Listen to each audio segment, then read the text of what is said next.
qu'Olivia.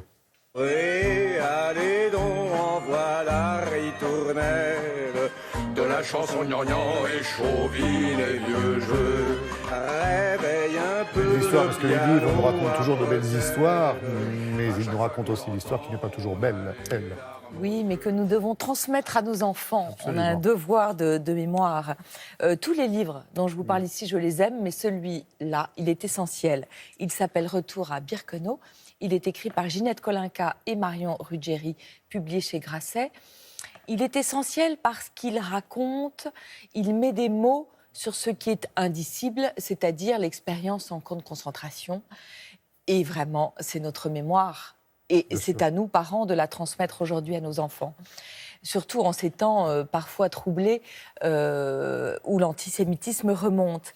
Mais il est important aussi parce qu'il brille, je trouve, d'une lumière particulière qui est celle de Ginette Kolinka, qu'on aperçoit derrière moi, 94 ans, qui a été déportée lorsqu'elle avait 19 ans, mais qui aujourd'hui ferme les yeux lorsqu'elle se souvient de son expérience et en même temps éclate d'un rire et d'un sourire absolument merveilleux lorsqu'elle dit « J'ai eu la chance de survivre et d'avoir une vie merveilleuse ». Je me souviens du reportage que tu avais fait, Laura, sur elle. On y pensait tous en même temps. Voilà, c'est pour ça que j'en parle. La force de ces mots et de son expérience. Il y a des livres qui vous changent et qui changent votre perception de la vie, et je trouve que ce livre en fait partie. Ginette a 19 ans, en 1944, lorsque elle est déportée dans le convoi 71, le 13 avril 1944, vers le camp d'Auschwitz-Birkenau. Dans ce même convoi, il y a Simone Veil et il y a Marceline Loridan Evans. On a lu leurs témoignages, mais celui de Ginette, il est différent. D'abord parce qu'on entend sa voix. Elle a une voix pleine de gouaille, et cette voix pleine de gouaille, on l'entend en lisant le livre. Et c'est vraiment le travail de scribe effectué par Marion Ruggieri avec tellement d'attention et d'affection et peut-être aussi de gratitude qui fait qu'on entend cette voix. C'est presque une mission, en fait. Bien sûr, c'est une mission. Je pense. Vous avez tout à fait raison, c'est tout à fait ça. Et on entend la voix de Ginette qui, elle, n'était pas une femme politique, n'était pas une artiste engagée. Elle était vendeuse sur les marchés, elle n'a pas fait d'études. Et je trouve que Marion Ruggieri, elle préserve sa manière de parler et de raconter ce qu'on n'a jamais, en tous les cas moi, ce que je n'avais jamais lu, sur les corps. Elle raconte, elle dit « Jusqu'ici, nous étions des êtres humains, nous ne sommes plus rien ». Elle raconte comment cette jeune fille de 19 ans, elle arrive, elle est déshabillée. Elle n'a jamais vu personne de nu, elle ne s'est jamais déshabillée devant autrui. Elle raconte cette honte cuisante de se retrouver toute nue, d'être tondue, d'être tatouée, d'avoir des vêtements immondes, parce que les femmes juives, elle le précise dans le livre, n'avaient même pas le droit d'avoir la robe rayée. Elle raconte la faim. Elle dit qu'elle était obsédée par la faim lorsqu'elle sort du camp. Elle a 20 ans, elle pèse 26 kilos et la nuit, elle va se relever en cachette pour aller vider les poubelles, pour manger tout ce qu'il y a encore de comestible.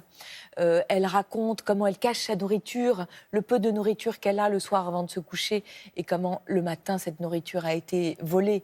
Et puis elle raconte ce geste inouï de Simone Veil à qui une capo va donner une robe, et cette robe, Simone Veil va la donner à Ginette.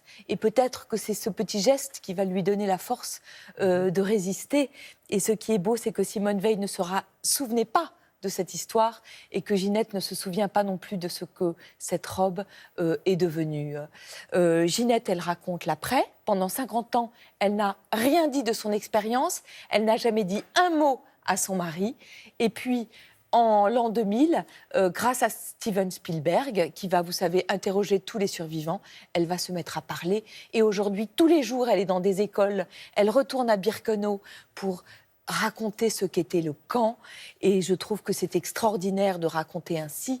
Elle dit que, quand elle dit « on avait froid à Birkenau », ça ne veut pas dire ce que nous, on entend par « on avait froid ». Eh bien, ce livre, par la grâce de Ginette Kolinka et de Marion Ruggieri, on comprend un tout petit peu mieux ce que voulait dire avoir froid et avoir faim à Birkenau en 1944. Et vous le dites avec des fleurs aussi. Oui, parce que je voulais finir sur de la beauté, parce que je pense qu'il n'y a que la beauté qui peut nous réconcilier avec le monde. Le livre à fleurs d'Agathe Hennig, c'est une éditrice qui est à Trouville et qui fait des livres absolument somptueux pour les enfants. Là, celui-là, il vous raconte 12 fleurs, les 12 fleurs des 12 mois de l'année. Vous avez des rabats, vous avez des dessins absolument somptueux de Christophe Merlin, avec des petites devinettes chaque mois pour faire deviner une fleur. Et moi, c'est le bouquet que je voulais offrir aujourd'hui à Ginette Kolinka et à Marion Ruggieri. Et vous avez raison. Merci beaucoup, Olivia. Merci.